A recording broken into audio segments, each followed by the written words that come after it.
काय म्हणले तुम्हाला सर कळालं. म्हणजे फार गमतीशीरच आहे. मला अजिबात अपेक्षित नव्हतं इकडे कार्यकर्ते उभारले. ते कार्यकर्ते म्हणतायत वडारे आला रे आला वडारे आला. ही काय गोष्ट अजिबात नाही समाजात. तेच सांगतोय मी. अशी घोषणा देऊन अर्थ नाही. म्हणजे मला बरं वाटतंय की माझे बांधव आज इथे साहित्य संमेलनात आहेत. तर मला खूप कौतुक वाटलं आणि तुमचं अभिनंदन की तुम्ही साहित्य संमेलनात आलात. आणि ज्या काही तुमच्या चांगल्या मागण्या आहेत, ज्या माणूसपणाच्या मागण्या आहेत, त्याला नेहमीच आपला हातवर असतो, माझा हातवर असतो. आणि मला या साहित्य संमेलनाचं वैशिष्ट्य हे वाटतंय, गंमत ही वाटते. मगापासून मी ते आल्यानंतर जे अनुभवतोय, त्या लोकांनी त्याच्यावर अचानक शिक्कामोर्तब केलं की वडार लोक साहित्य संमेलन आलेत, म्हणजे माझ्या सहित. हे गंमत आहे. त्यात अजून एक गंमत आहे की एक इथं बसलाय आणि पहिल्यांदाच आले असतील. ह्याच्या आधी गेलता का साहित्य संमेलनाला कुठं? म्हणजे आलेत. तर हे ह्या साहित्य संमेलनाचं वैशिष्ट्य आहे की अशी इतक्या विविध जातीची आजवर दगडखानीत रस्त्यांनी खडी फोडताना दिसणारी माणसं साहित्य संमेलनात यायला लागलीत, विचार करायला लागलेत, विचार ऐकायला लागलेत. त्यासाठी मला बरं वाटते आणि ह्या साहित्य संमेलनाचं सार्थक वाटतंय. मी इथं आल्यामुळे मला आनंद झालाय आणि तुम्ही इथं आलात त्याचे मला बरं वाटलं. खूप लोकांना घेऊन येत जावं ह्याच्यात, हे महत्वाचं आहे की हे साहित्य संमेलन ज्याला म्हणतो आपण, ते खरं तर विचार संमेलनच आहे. माणसं इथं येऊन एक विचार करायला लागलेत, एकमेकांची हितगुज करायला लागलीत, बोलायला लागलीत आणि त्याचं हे संमेलन आहे. जी बसलीत ही जागा करणारी माणसं आहेत. वेळोवेळी सतत शिट्टी वाजवून धोक्याची आगाऊ सूचना आपल्याला द्यायचा प्रयत्न करतात की एकदम गाढ झोपू नका, घर लुटू शकतो, तुमचा सगळा जो ऐवज आहे तो लुटला जाऊ शकतो. आणि हा जो कार्यक्रम आहे मला वाटतं तो जो जागरच आहे. आपण इथे येऊन स्वतःची एकदम निर्ढावलेपण आणि एकदम गाढ झोपेत आहोत का नाही हे चेक करायला आपण इथं आलोय. एकमेकांना आपण बोलतोय. मला माहिती बरेच जण वाचत नाहीत. मीही काय अजिबातच कधीच वाचत नव्हतो आणि सगळ्यांचा वाचण्याशी संबंधित नाही. आता वाचन हे जरा परत अवघड प्रकरण आहे, कारण की आधी लिहिलं गेलं पाहिजे मनातून, ते चांगलं पाहिजे आणि ते पुस्तक आणलं तर वाचायचं. परत वाचणं म्हटलं की अरे काहीतरी थोडंच आहे आणि कशाला वाचायचं, असा आपला दृष्टिकोन आहे. पण वाचणं म्हणजे काय की कोणीतरी बोलतंय, कोणीतरी मनातलं सांगतंय, ते ऐकतोय. आपण अभंग म्हणजे साहित्य, आता चरण मगाशी तुकारामांचा अभंग गायला तर इथं सोपा होतो, पटकन आपल्याला येतो. आणि तुकारामांचं साहित्य बघितलं तर मला आपण किस्सा आठवतो की माझा MA मराठीला होतो तर माझा मित्र मला म्हणत होता की ज्ञानेश्वरी तुम्ही काय अभ्यास करणार नाही, संस्कृत मध्ये त्याचा गाईड असं तर तेच वाचतो. आणि माझा MA करणाऱ्या मित्राला ज्ञानेश्वरी संस्कृत मध्ये आहे असं वाटत होतं आणि असं बऱ्याच जणांना वाटत असणार आहे, पण ती मराठीत आहे आणि खूप साध्या गावठी भाषेतल्या मराठीत आहे हे सुद्धा माहित नव्हतं. तर बऱ्याचदा सामान्य माणसाच्यात आणि साहित्याच्यात खूप फारकत तयार होते आणि साहित्यातून सगळा आपण जीव ओरडतोय. आता जे रवीश कुमार जितक्या पोटतिरकीने बोलतायत, गणेश सरांचं मी मुद्देच वाचले आणि काय काय वाचत गेलोय. तर हे जे जागर आहे, हे जे हाक आहे की सावध असा, उठा, आपल्या हक्कांच्या बाबतीत, आपल्या गरजांच्या बाबतीत तुम्ही जर आवाज नाही दिला, तुम्ही जर मागणी नाही केली तर तुम्हाला हे मिळणार नाही. आणि कोणी झोपेत तुम्हाला काय आणून म्हणतो ना, दे रे हरी बाजल्यावरी, असं होणार नाही. तर तुम्हाला स्वतःचा हक्क मागून घ्यायला लागेल. आणि त्याच्यासाठी काय त्याची साहित्य लिहिले जाते. कविता म्हणजे किंवा कादंबऱ्या आणि सगळं जे काही साहित्य आहे ते म्हणजे काय समाजापासूनच वेगळं काहीतरी नाही. पण बऱ्याचदा असं होतं की साहित्य, कला ते सौंदर्याच्या कसोटीत उत्तम ठरण्याच्या नादात खूप क्लिष्ट होऊन बसते. ते इतकं रममान होते, इतकं नटते थटते की सामान्य माणसाला ते कळतच नाही, त्याला गृहीतच धरत नाही, त्याच्यापासून ती फारकतच घेते. आणि समकालात कदाचित त्याच्या नटण्या थटण्यामुळे, त्याच्या व्यामिश्रतेमुळे, त्याच्या गूढतेमुळे कदाचित ते भारी ठरत असेल, पण सामान्य माणसाला काहीच कळत नाही की काय चाललंय. आणि एका बाजूला म्हणजे मलाच बऱ्याच वाटतं की कवी आहेत, साहित्यिक आहेत, विचार करणारी लोक आहेत आणि तरी समाज लुटला जातोय. तर हे काय बऱ्याचदा असं हे प्रकरण मला जुळत नाही. जर कोणी कलाकार आहेत, कोणी विचार करणारे लोक आहेत आणि ते असतानाही लोक झोपलेले आहेत, तर काहीतरी प्रकरण गणलेले, काहीतरी गाडा आहे आपल्या काळात असं वाटायला लागतं. म्हणून मला वाटतं की हे दरी जितकी कमी होईल साहित्यिकाच्यातली, कलाकाराच्यातली, त्यांच्या कलेतली, म्हणजे फिल्म करण्याचा माझा हेतू असू द्या, लिखाणाचा कुठल्याही कवीचा हेतू असू द्या, एखाद्या त्याला कलाकारच म्हटलं पाहिजे. म्हणजे रवीश कुमारला बऱ्याचदा मी ऐकतो तर मला वाटतं की हा माणूस जास्त कलाकारच आहे. हा कलाकारी अर्थ नाही की हा खूप पोटतिडकीने एखादा कवी असावा, तितकं पोटतिडकीने तो सांगत असतो, बोलत असतो. आणि हे गरजेचं आहे, हे ऐकणं खूप गरजेचं आहे. हे सामान्य माणसाच्यातला आणि या साहित्याच्यातला कलेतला हे जे अंतर आहे ते कमी करणारा हे साहित्य संमेलन मला असं वाटतं. आणि ते आता इथं बघून मला जाणवलं. अंजुम ज्या मगाशी बोलत होत्या त्यांची भाषा, त्यांनी मला म्हटले की मनापासून, मनाच्या अगोदर म्हटले तहे दिल से, परत त्यांना वाटले की आपण वेगळी भाषा होती, मग परत म्हटलं मनापासून स्वागत नागराचं. हे पण दृश्य खूप कमी वेळा मी बघतो की बायको एखाद्या कार्यक्रमाची स्वागत अध्यक्ष आहे, तिने सूत्र सांभाळलेली आहेत, आणि नवरा मागचं जे म्हणतो ना किचन सांभाळतोय. हे खूप खूप खूप भारी दृश्य आहे. नाहीतर तुम्ही गेला की स्वागताला नवरा हात जोडून येतो आणि बायको हात चहा करत असते. म्हणजे नवरा हात जाऊन चहा सुद्धा आणत नाही, बायकोनच आणायचं. म्हणजे तिथं काय पडलेलं दिसतं तर तो म्हणते हे जरा साफ करून घे, कारण की त्याला ते नवरे पण लय भारी वाटतं. तसंच असणं हे पण अडचणीत, आपल्या देशाच्या अडचणी सुटायच्या असतील तर आधी मला वाटतं घरातल्या पण अडचणी सुटायला पाहिजे. आणि ते हे आत्ताचं उदाहरण बघून मला भारी वाटतं की बायको स्टेजवर बसलेली आहे, एका महत्वाची जबाबदारी ती सांभाळते आणि नवरा स्टेजच्या मागे सूत्रधार आहे आणि आमची खातरदारी करतोय. मग कविता का, साहित्य का? तुकाराम जेव्हा म्हणतो ना की कोडी याचे गोरेपण त्याचे अहंकारी मन, हे एक वाचल्यावरच कळते की अहंकार करायचंच नाही, हे खूप मनात पक्क होतं. म्हणून तुकारामांसारखा माणूस पाहिजे आपल्याला सांगायला, समजून. आपलं कळत नाही ना, आजी आजोबा सांगतात की यार तू असं नको करू, पण आपटल्यावर 2-4 वेळा मग कळते की म्हातारी म्हणतो ती खरे. हे आपल्या आजी आजोबाच आहेत, हे ज्यांनी काही ह्या माणूस म्हणजे आपल्या मानव मुक्तीसाठी, माणसांच्या कल्याणासाठी जे लिहून ठेवलंय ते आपण ऐकत नाही बऱ्याचदा. का वाचायचं ते खरंच खूप सोपं आहे, नोबीच क्लिष्ट करून ठेवलं. वाचणं म्हणजे थोडं आहे, म्हणजे वाचतो मी वगैरे. माझा एक मित्र होता, तो वाचत नव्हता आणि पुस्तक घेऊन फिरायचा, कारण की जरा इंटेलेक्च्युअल वाटतं म्हणून. तर इंटेलेक्च्युअल वाटतं म्हणून पुस्तक वाचायची गरज नाही, पुस्तक वाचायचे कारण की थेट संबंध झाला पाहिजे. बाबासाहेबांनी लिहिलंय ना, तुम्ही जर बाबासाहेबांचं वाचायला लागला तर बाबासाहेब थेट तुमच्याशी बोलतायत, थेट. त्यात कुणीच नको, मध्ये नको, विपर्यास करणारा माणूस नको. तुकाराम थेट तुमच्याशी बोलतायत. शिवाजी महाराजांचे पत्र आहेत, तत्कालीन जितका हे आहे विपर्यास सगळंच होऊ शकतो, कोणाचाही होऊ शकतो, म्हणून तुम्ही वाचलं पाहिजे.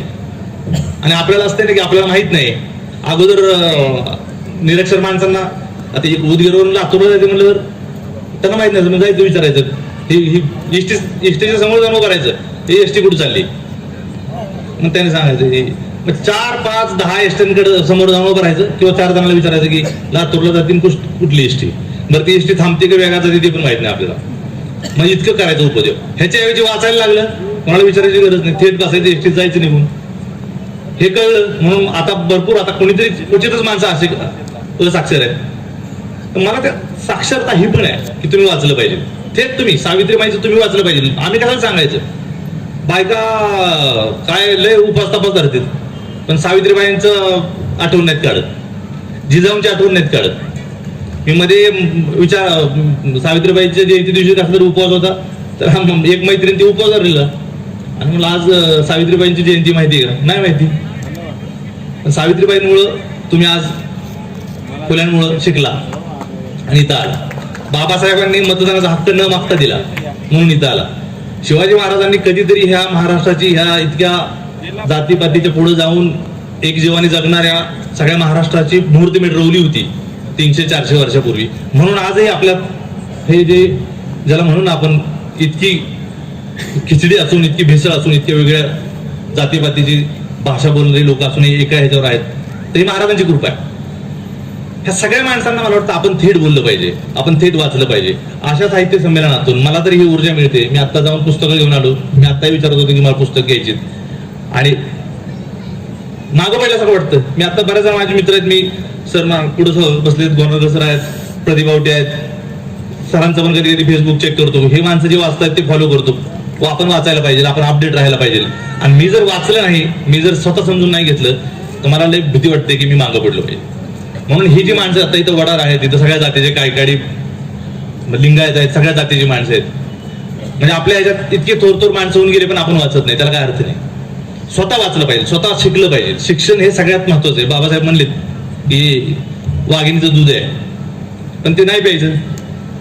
तर ह्याला काय पर्याय नाही, शिक्षणाला पर्याय नाही, वाचनाला पर्याय नाही. आणि सगळी जी ही विद्रोहाची परंपरा आहे, चार्वाकापासून तुकारामांपासून बाबासाहेब फुले, हे सगळं आपण समजून घेतलं पाहिजे. मी जेव्हा महात्मा फुलेंचं जेव्हा गुलामगिरी वाचलं तर मला इतकी मजा आली. मला वाटतं 12वीत की FOL असताना वाचलं. धोंडो नावाचा एक माझ्यासारखा त्यावेळेचा, म्हणजे मी जसा होतो तसाच एक धोंडो एक पात्र आहे. तो प्रश्न विचारतो आणि महात्मा फुले उत्तर देतात त्याला. इतकं सोपं लिहिलंय, इतकं साधं लिहिलंय. जर तुम्हाला वाचता येत नसेल तर मुलांना वाचायला लावा. हे पुस्तकं घ्या, हे आणा आणि हे वाचा, तर साहित्य संमेलनाची मजा येईल. नाहीतर इथं काय जे कविता होतील, आम्ही बोलू, इतके ही विद्वान माणसाची पोटतिडकीने काहीतरी सूत्र मांडतील, पण ते तुमच्यासोबत जाणारच नाहीत, माझ्यासोबत जाणारच नाही, तर करायचं काय? हा झालं 1-2 दिवस मस्त हे होता, नटून थटून आलो, म्हणजे सजून नाही गेलं तरी चालतंय. म्हणजे कपडे बदलून अर्थ नाही, विचार बदलला पाहिजे. आणि बऱ्याचदा असं होतं की नाही, मी मस्तपैकी आलो, आजच्या कार्यक्रम आहे पिवळ्या रंगाचा, अमुक कपडा घालायचा, हे घालायचं, ही साडी घालायची. 7-7, 8-8 साड्या बदलतात, ते काय रंग असतात ना तुमचे, आज अमुक रंग तमुक रंग, आणि विचार काय तोच, डोकं तसंच. आणि केशवसुतांच्याच कवितेतली मला वाटतं एक ओळ आहे की जगाचा विस्तार केवढा, ज्याच्या त्याच्या डोक्या एवढा. तर आपलं डोकं जेवढं बारीक आहे तेवढं जग बारीक आहे.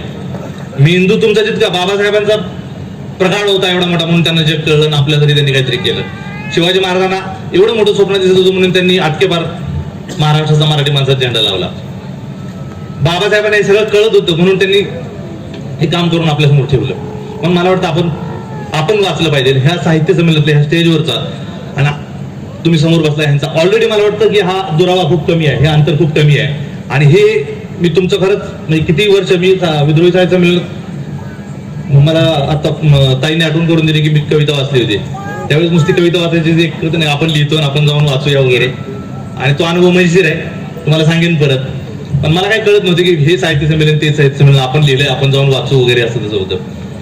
आणि आज मी इथं आहे हे माझ्यासाठी खूप महत्वाची गोष्ट आहे की मला तुम्ही आज इथं निमंत्रित केलंय. आणि अशा साहित्य संमेलनाचं हे यश आहे की हे अंतर कमी होत आहे. हे जणू काही तुमचं साहित्य संमेलन आहे, खरं तुम्ही समजून घ्या. अध्यक्ष सर असतील पण यांच्या अध्यक्षतेखाली आपण सगळी जाऊन ही जी इथं जमाव म्हणू ह्याला किंवा ह्याला काय म्हणता येईल, सगळी माणसांचा सगळा हा जी यात्रा आहे, जत्रा आहे, झुंड म्हणू शकता. पण म्हणून आहे माझं म्हणणं की आपण टीम आहोत आणि झुंडला डोकं नसतं, टीमला डोकं असतं, तोच मुद्दा आहे. आणि आपण डोक्याचा वापर करून आपण सामील व्हायला पाहिजे. पुढच्या वेळी अजून इथं होऊ द्या, कुठं होऊ द्या, अजून आपण जास्त सामील होऊया साहित्य संमेलनात. कौतुक करतो. आणि असं असणं खूप भारी आहे. असा पुरुष पाहिजे, नाही तर पुरुष म्हणजे मिशाला पेळ दिला आणि बायकोच्या पुढे पुढे पळायला, चालताना रस्त्यात सुद्धा ते बायकोच्या मागे चालत नाही. अगोदर त्याच्यावरनं भांडण व्हायची. मला लहानपणी आठवते आमच्या नात्यातली एखादी भांडणं झाली, आमची मंडळीत आहे की नवरा बायकोची का भांडणं, नवऱ्याने बायकोला का हाणलं, ही सारखी पुढेच पळते. म्हटलं हिला चालताना अक्कल नाही मला. म्हणजे हे किती का माणसावर बायकोने याच्या मागत चाललं पाहिजे याची अशी इच्छा होती. मग जरा वेगात पळावं, बाई जर जरा फास्ट चालते तर जरा वेगात जावं. तर पुढे मागं चालायची गरज नाही, सोबत चालायची, ते पण जमत नाही. मला वाटतं सोबत चालण्याची गरज आहे. आणि प्रासंगी असं मागं राहायची गरज आहे पुरुषांनी. आणि पुरुष असा असावा तर असा असावा, हे पण एक उदाहरण आहे. म्हणून मला साहित्य संमेलनात साहित्यात जे काही घडतं ते आहेच, लिहिणारी काही आपण जे लिहितो ते आहेच. पण मला वाटतं तुमच्यापर्यंत जर आपण जे काही करतो ते जर नाही पोहोचलं तर त्याला काही अर्थ नाही. आम्ही आपलं ते कोंबड्यासारखं मोठ्यानं ओरडले बरं का, उठला तर उठला आणि झोपला तिकडे, म्हणून जर परत कार्यक्रम संपला तर तसं होणार नाही, व्हायला नाही पाहिजे. मला वाटतं की या हृदयाचा त्या हृदयाशी संवाद व्हायला पाहिजे. आणि कविता ज्याला आवडते त्याच्यापर्यंत कविता पोहोचली तर पोहोचली, उत्तमच. पण काय म्हणणं आहे त्या कवितेचं, तुकारामांचं काय म्हणणं आहे, हे आता सगळ्या जनसामान्यापर्यंत आहेत. म्हणून मला वाटतं महत्वाचं आहे. नाही तर आपण कविता आपणच लिहितो, आपल्याच छापून येते पेपरात आणि आपणच खुश होतो, तर ह्यानं जरा राडा होतोय काही मला वाटतं. म्हणून मला वाटतं की कलात्मक पातळीवर माझं काम, माझी कला, माझी फिल्म, माझी कविता काय करते मला काही घेणं देणं नाही.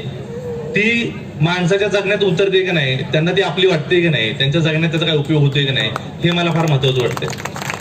आणि मला हे असं साहित्य संमेलन किंवा असा विचार नेहमीच असं वाटतं की हे सामान्य लोकांचा विचार करायला पाहिजे, जगण्याचा विचार करायला पाहिजे. जगण्याचा विचार न करता कलात्मक मूल्यांचं काहीतरी परिमाणाला लावायला मला कधी आवडलंच नाही आणि त्याला काय अर्थच नाही. ते किती थोर होतं याला मला काय घेणं देणंच नाही जर ते माणसाच्या उपयोगाला आलं नाही, जगण्याला उपयोगाला नाही आलं. मला कधी कधी कवितेपेक्षा फ्रीज लय भारी वाटतो, कवितेपेक्षा वॉशिंग मशीन लय भारी वाटते. एखाद्या भारी कवितेपेक्षा वॉशिंग मशीन खरंच भारी वाटते, कारण की तिनं कपडे धुवायचे काम लय मोकळे केले, म्हणजे बायकांच्या हातून इतकं मोठं संकट हे केलंय. हे बल्ब ज्यांनी शोधले मला ते पण कविताच वाटते बऱ्याचदा. हे कवितेपेक्षा खतरनाक काम आहे. पण कला ही जगण्यात नाही उतरत तर त्याचा अर्थ नाही. इतक्या उपयोगाला आली पाहिजे की बॅटरी सारखी कविता माणसाने त्यांच्या या अंधारलेल्या जगात वापरायला पाहिजे तुमची. आणि मला वाटतं तुकारामांच्या ओळी तशाच आहेत की तुम्हाला सतत उजेड देत राहतात. तर तसं काहीतरी आपण लिहावं, तसं काहीतरी म्हणजे इतकं थोर लिहावं या अर्थानं म्हणत नाही, लोक उपयोगी लिहावं, आपलं किती चांगलं वाईट जाऊ द्या. पण आजच्या काळात विद्रोह म्हणजे विद्रोह नाही तर प्रेम करणं हाच विद्रोह आहे खरं तर. नाहीतर भांडणं लय सोपं झाले, रोजच भांडतायत लोक, आणि भांडण लागल्यावर एखादा शांत बसतो हा विद्रोह आहे. आणि ह्याला ताकद लागते, नाही तर आरेला कार्य म्हणायला काही ताकद लागत नाही का. गुंड्या सोडून छाती काढून पुढे जाणं ह्याला काही ताकद लागत नाही.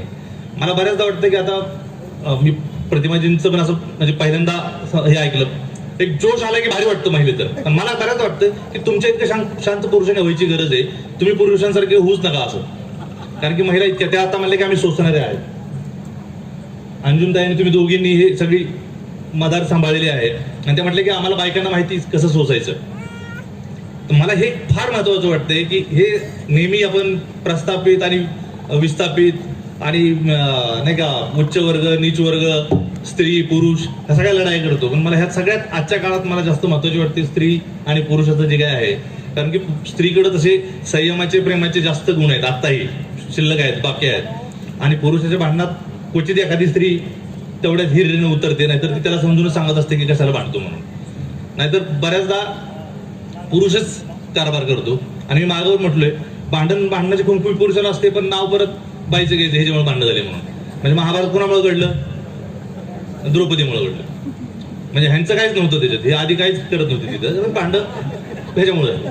म्हणून ही व्यवस्था तशी सगळ्या अर्थानं पुरुष येऊन बसली आहे, खूप कट्टर होऊन बसली आहे, खूप विचित्र येऊन बसली आहे.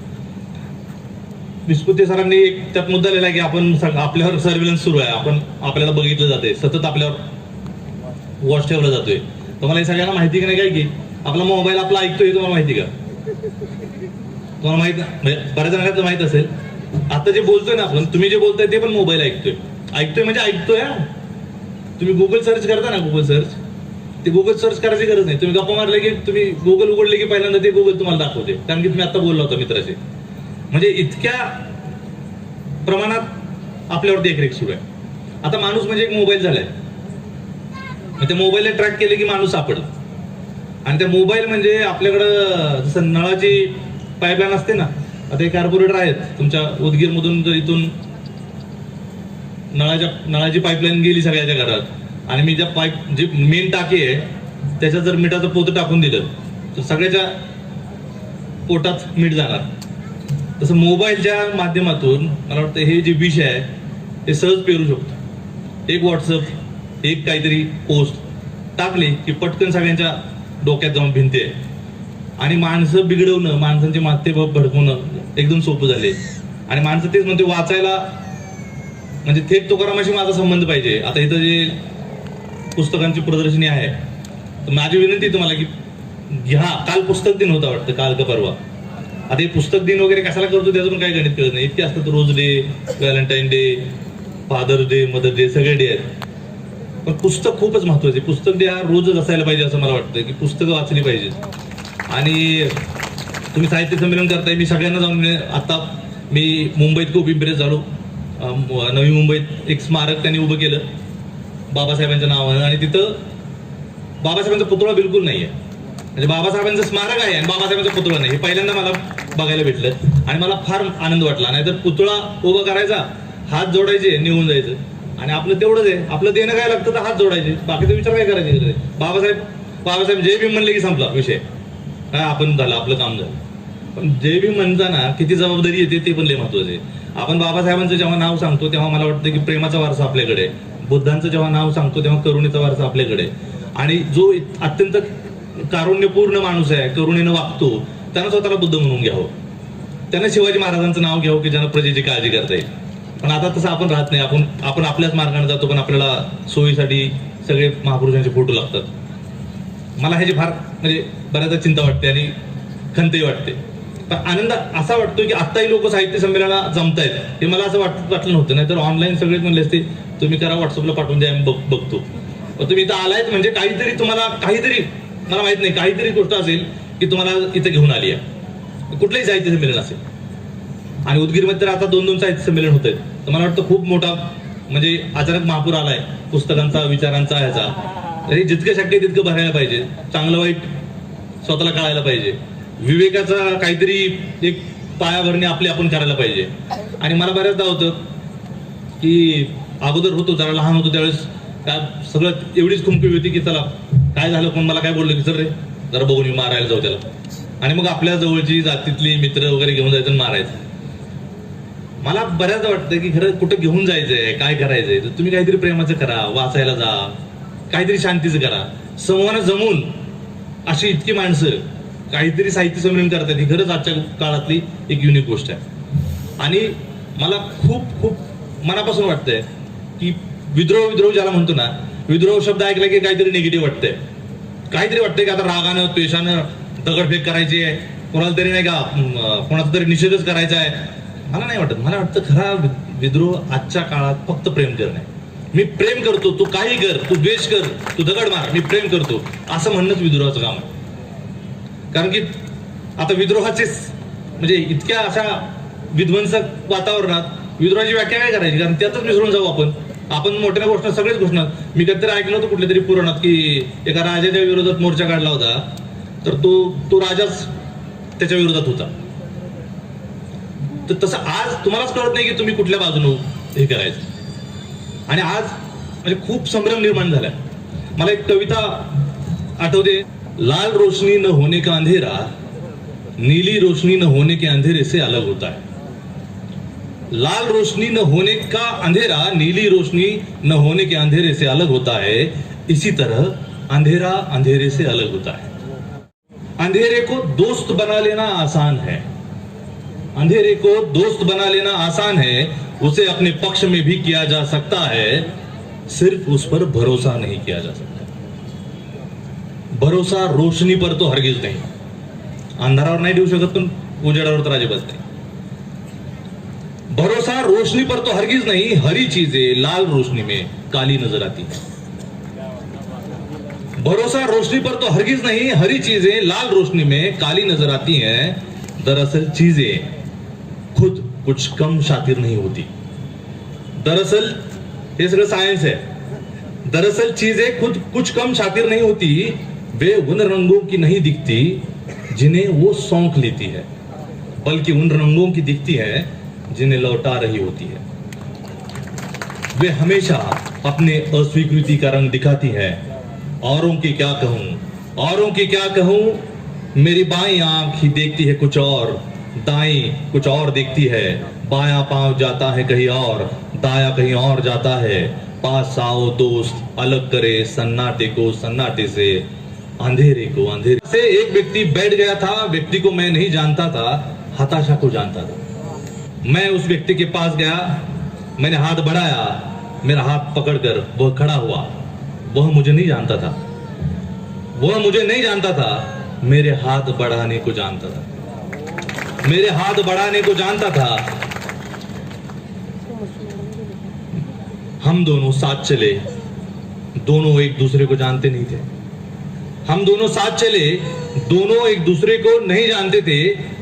साथ चलने को जानते थे, साथ चलने को जानते थे. काय गरज नाही की तुम्ही कोण आहात, तुमची जात कुठली आहे, पात कुठली आहे, पण एकमेकांच्या हाताशी कळायला पाहिजे, एकमेकांचं दुःख कळायला पाहिजे. आणि तेवढ्या दुःखानं जरी एकमेकाला हात दिला तरी बरे. एकमेकांच्या घरावर दगडफेक करण्याच्या ऐवजी मोडलेलं घर एकमेकांचं मिळून बांधलं तर आपण लय लवकर ह्या दुःखातून, ह्या विचारातून मुक्त होऊ. कुणी एकटं चालते तर त्यासोबत चालायला पाहिजे. कुणी पडलेलं दिसलं, कुणी मागं दिसलं तर त्याला हात दिला पाहिजे. आणि ती अजूनही म्हणजे इतकी मागं पडलेली माणसं आहेत, दलित आहेत, भटके आहेत, अमुक आपण असं म्हणतो की इतकं दुःख आहे वगैरे. तर ही आपल्या माणूस असण्याच्या ह्या अनुभवाला ही काही चांगली गोष्ट नाही. माणूस म्हणून ही काही अजिबात चांगली गोष्ट नाही. म्हणून एकमेकाला हात देणं हे आजच्या काळात विद्रोह आहे. एकमेकांच्या घरावर दगड न फेकणं हा आजच्या काळात विद्रोह आहे. एकमेकांवर प्रेम करणं हा आजच्या काळात मला वाटतं विद्रोह आहे. आणि असा विद्रोह आपण करायला पाहिजे, एकमेकावर प्रेम करायला पाहिजे. Thank you so much. धन्यवाद.